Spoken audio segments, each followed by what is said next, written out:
안녕하세요. 오늘도 아빠로서 여러분을 뵙습니다. 제가 한 5년 전에 은퇴를 준비하면서 많은 생각을 했죠. 한 6개월 정도 고민하고 연구하고 생각을 했습니다. 이 은퇴를 준비한 것에 대해서는 또 다음에 다른 비디오를 만들어 드릴 거고요. 오늘은 결론만 말씀드리겠습니다. 네, 어떻게 돈을 관리하냐죠? 은퇴를 준비하면서 많은 생각들이 있었지만 그 중에 가장 중요한 것 중에 하나가 바로 어떻게 돈 관리를 할 거고 이 돈을 어떻게 잘 관리해서 우리 후손들한테도 줄 수 있는지를 생각을 많이 했습니다. 이것은 저 개인적인 생각이고 또 저의 개인적인 결과고 또 저로서는 상당히 좋은 결과 같습니다. 하지만 많은 분들한테는 적응이 안 될 거고 혹시나 좀 도움이 될까 해서 말씀드린 거고요.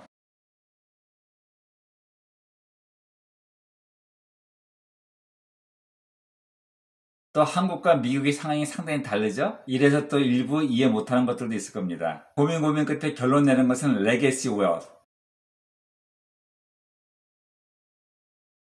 이 레게시 웨어스는 내가 살아있을 때 생활비를 줄 수도 있지만은 또 이 재산이 잘 유지될 뿐만 아니라 좀 늘어나야겠죠? 해서 그 혜택이 저희 자식들한테도 어떻게 안전하게 가고 또 자식들한테 최고의 혜택을 줄 수 있는지에 대해서 고민 끝에 결론 내린 겁니다. 네, 고민하면서 제가 생각했던 것들은 주식, 적금, 하우스 플리핑, 저택 임대업 이렇게 생각을 많이 해봤죠. 오늘 이거 다 설명해 드리려고 하면은 한 10시간 정도 말해야 되니까 간단히 제가 설명해 드리겠습니다. 2007년도, 2008년도에 미국 부동산이 완전히 무너졌었죠? 이때 많은 사람들이 집을 잃었고 또 집을 살기 위해서 몰개지를 얻으려고 하면은 그 조건을 상당히 힘들게 만들었죠? 지금도 꽤 힘듭니다. 해서 많은 분들이 집은 잃었지만 집을 살 수 없었기 때문에 임대를 많이 하게 됐죠? 해서 주택 임대를 생각하게 됐습니다. 네, 주택 임대를 하려고 해도 많은 연구가 필요하죠. 집도 잘 사야 되고 지역도 잘 설정해야 되고 이것도 상당히 내용이 깁니다. 해서 그것도 앞으로 원하시면 따로 비디오를 좀 만들어 드리겠습니다. 하지만 저희는 하나님의 축복하에 시기가 너무 잘 맞았어요. 제가 고민하고 있었을 때 바로 여기 버지니아 크리스털 시티에 아마존 제2차 해커라고 들어온다고 해서 그 이야기를 듣고 그 지역에 가까운 곳에 집을 4채 샀죠. 저희로서는 상당히 좋았어요. 왜냐면 바로 옆에 DC가 있기 때문에 아무리 경기가 힘들어도 그 DC의 공무원들은 안전한 직업이 있고 또 크리스털 시티에 또 아마존이 들어오면서 계속 일자리가 늘어나고 있으니까 상당히 안전된 지역이었죠.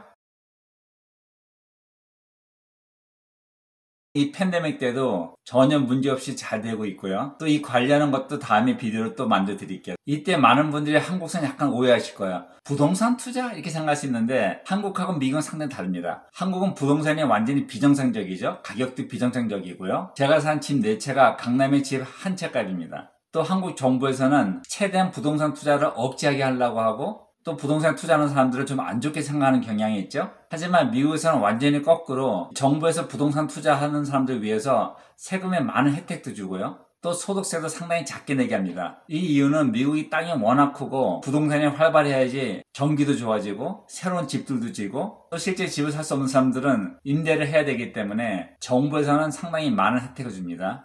또 상가 임대도 잠깐 생각해봤는데 상가 임대는 가면 갈수록 안 좋아지죠. 왜냐면 요새는 모든 것이 다 온라인 쇼핑을 많이 하기 때문에 가게 자체가 많이 없어지기 시작했고요. 지금처럼 팬데믹이다 아니면 경기가 나빠졌다 했을 때 마켓의 움직임이 너무 심해요. 하지만 주택 임대는 경기가 어땠든 간에 사람들이 살아야 될 장소가 필요하기 때문에 비교적 상당히 안정된 마켓입니다. 자, 그러면 레게시 웨alth에 대해서 한번 얘기해 볼까요? 그러면 레게시 웨alth가 무엇이냐? 제가 그전에도 말씀드린 것처럼 패시브 인컴,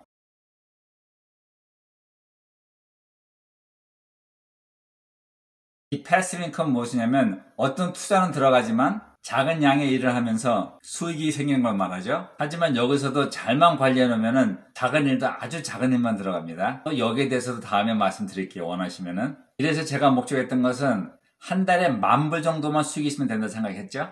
한 1,100만 원 정도 얘기하는 겁니다. 이러면 저희 부부들이 살면서 생활비는 충분히 나오고 또 돈 아껴서 여행도 하고 삶도 즐길 수 있을 만한 금액이죠. 하지만 이 수익이 항상 안정돼야 됩니다. 만약에 매달 왔다 갔다 하고 움직이면은 다른 인컴이 없는 상태에서는 상당히 힘들 수 있죠. 또 저희는 매달 안정된 수익을 받아가는 반면에 이 자본이 자라야겠죠. 아까 말씀드린 것처럼 지역만 잘 설정하면은 상당히 잘 자랍니다. 또 저희 집들도 잘 자라고 있고요. 자, 그러면 한번 세금 혜택에 대해서 말씀드려 볼까요? 적금에서 받는 이자라든지 주식에서 버는 수익에 대한 것은 소득세는 높은 반면에 주택임대 소득세는 상당히 저렴합니다. 이 첫 번째는 텍스 디덕터블 이 사업을 하면서 내가 쓰인 돈을 많이 저렴해 주죠. 예를 든다고 하면은 재산세 낸 거라든지, 또 아니면 이 사업을 하기 위해서 내가 투자한 것들, 수리한 것들, 자료도 산 것들, 하다못해 제가 차 타고 왔다 갔다 하면서 일을 봤던 것도 자동차 마일리지를 다 계산해서 혜택을 보죠.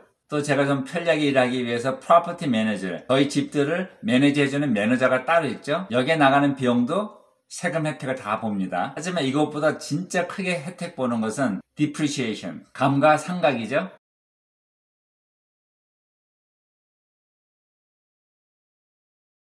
네, 미국서는 주택을 사업으로 쓰게 되면은 매년 집값이 올라가는데도 감가상각 때문에 소득을 낮춰줍니다. 상당히 큰 액수예요. 왜냐하면 집값의 전체를 27.5년을 통해서 다 삭감해 주는 거죠. 이 많은 세금 혜택 후에 소득세를 내려고 하면은 정말 요만큼도 부담 없이 나옵니다. 또 감가상각을 통해서 혜택 본 금액은 나중에 이 집을 팔 때 25%를 리캡 텍스하고 다시 내야 됩니다. 하지만 상당히 큰 75% 혜택 받죠. 또 이 주택들을 통해서 사업을 잘하고 있다가 나중에 이 집을 팔라고 했을 때 가장 큰 세금이 뭘까요? 네, 양도세입니다. 하지만 미국에서는 부동산 투자하는 사람들을 계속 응원해주기 위해서 1031 defer 아니면 rollover이라는 것을 정부에서 부동산 투자자들을 위해서 혜택을 주죠. 이것은 무엇이냐면 내가 집을 팔았을 때 같은 가격이나 조금 더 비싼 집을 사면은 양도세가 그때 안 내고 다음 집으로 자동적으로 넘어갑니다. 쉽게 말해서 내가 사업하는데 큰 세금을 안 내고 그냥 넘어갈 수 있는 거죠. 이런 반면에 또 정부에서는 부동산을 계속 활발하게 해주는 거고요. 자, 근데 여기서 제가 드릴 진짜 꿀팁이 있는데 이것은 제 변호사나 회계사도 제가 말했을 때 정말 그런 게 있습니까? 하고 믿지 않았던 내용이고요. 확인하고 나서는 실제 제 말이 맞다고 했습니다. 저는 뭐 한번 연구하면은 깊게 빠지기 때문에 그 6개월 동안 많은 것을 알게 됐죠. 그러면 이 꿀팁이 뭐냐고요? 내가 이 집을 팔 때 내야 될 세금이 두 가지라고 그랬죠. 하나는 감가상각에서 혜택 본 금액의 25%를 리캡처 텍스를 내야 되고요. 두 번째는 양도세라고 했죠. 이 두 개가 다 사업을 오래 하다 보면 이 눈덩어리가 불어나듯이 상당히 나중에 커질 수가 있죠. 특히 양도세 같은 경우는 내가 집을 세네 번 팔면서 만약에 50만 불짜리 집을 시작했다가 이것이 나중에 150만 불짜리 집을 사게 됐다 했을 때 그동안 집을 세네 번 넘기면서 계속 쌓였던 양도세가 나중에 끝에 가서 한꺼번에 다 내야 되죠. 상당히 큰 금액입니다. 하지만 정부에서 여기서 해준 것이 무엇이냐면은 내가 세금을 못 내고 나의 100살에 사망했다. 그러면 이 세금이 자식들이 내야 될까요? 놀라지 마세요. 아닙니다. 이 세금들은 본인 세금이기 때문에 그 세금이 자식한테는 안 넘어가요. 집은 넘어가는데 해서 부모들이 돌아가신 시점에서 그 후에 생긴 양도세라든지 이 리캡처 텍스는 내지만 그 전에 예를 든다면 10년, 15년 동안 쌓인 세금은 안 내도 됩니다. 네, 못 믿겠죠. 한번 확인해 보세요. 이때 사람들이 생각했을 때 그것은 부자들 위해 만든 세금 혜택 아닐까? 이렇게 생각할 수 있죠. 하지만 내용을 자세히 보면 이해가 됩니다. 이 부동산을 통해서 사업을 하고 또 미국 경기를 활발하게 해주는 이 상황에서 이 사업이 멈추지 않고 꾸준히 연결되게 하려고 하는 목적이죠. 왜냐하면 그 많은 일을 통해서 내는 세금이라든지 그 사회가 발달되는데 더 큰 덕이 되기 때문에 이러한 혜택을 주는 겁니다.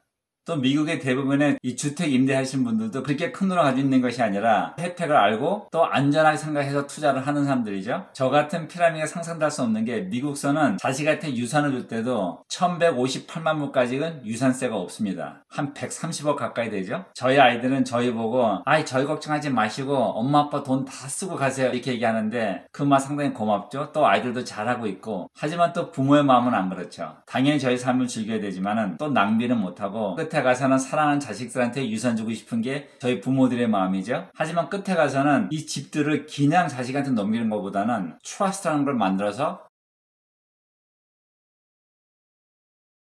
거기에 집을 집어넣고 그것이 자식한테 넘어가는 것이 가장 좋은 방법입니다. 이것도 나중에 또 설명 좀 해드릴게요. 말이 좀 길어집니다. 해서 지금은 제가 그전에 성형외과 의사를 했을 때보다 수익은 많이 작지만은 생활하는데 전혀 문제 없고요. 마음도 상당히 편안해요. 왜냐면 매달 똑같은 금액이 딱딱 나와주고 있고요. 또 재산도 잘하고 있죠. 해서 제가 결론 내린 레게시 월스는 바로 이것입니다. 네, 제가 오늘 영상 만들면서 제 생각과 저의 경험을 여러분들께 같이 나눌 수 있고 도움을 줄 수 있을까 생각했는데 너무 복잡해요. 해서 오늘은 이렇게 짧게 얘기해 드리겠습니다. 네, 여러분들도 이제 슬슬 나이가 들어가시고 은퇴 생각하시고 또 저희 삶에 해가 지기 시작하면은 나는 내 후손들한테 어떤 유산을 주고 갈까 한번 생각을 하실 텐데 거기에 대해서 한번 도움을 드리려고 말씀드렸습니다. See you later.